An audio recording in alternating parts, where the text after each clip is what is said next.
สวัสดีพี่น้องทุกท่านนะผมเมนูบ้านชาแนลผมมาพ่อตอนเที่ยงผมมีเมนูบ้านฝากมาตอนที่เราเนี่ยเอาแบบง่ายๆสไตล์บ้านผมนะครับผัดลูกชิ้นปลากรายผมเนี่ยผัดลูกชิ้นปลากรายผมเนี่ยก็สวยฮ้อนมาเดินไปน้องเดิมซะเพื่อเอาเนี่ยเมนูบ้านชาแนลผมผัดลูกชิ้นปลากรายผมก็สวยร้อนโอ้เขาดีครับผมมาเดินไปน้องเดิมซะเพื่อเอาเนี่ยเมนูเดียวแค่นั้นผมเมนูตอนเที่ยงผมนะครับผัดลูกชิ้นปลากรายผมนะครับเขาสวยร้อนโอ้เขาดีครับผมมาเดินไปน้องเดิมซะเพื่อเอาเนี่ยเอาแบบง่ายๆสไตล์บ้านผมนะครับผัดลูกชิ้นปลากรายผมเนี่ยเขาสวยฮ้อนเนี่ยโอ้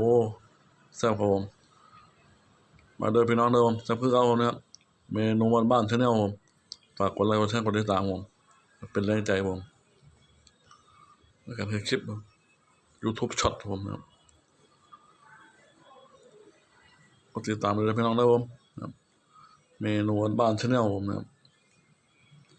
คลิปนี้เอาไว้แค่นี้ผมคลิปหน้าพ่อกันไหมผมเมนูบ้านชาแนลผมมีเมนูบ้านมาฝากมาตอนประจำผมคลิปนี้ไปก่อนผมคลิปหน้าพ่อกันไหมผม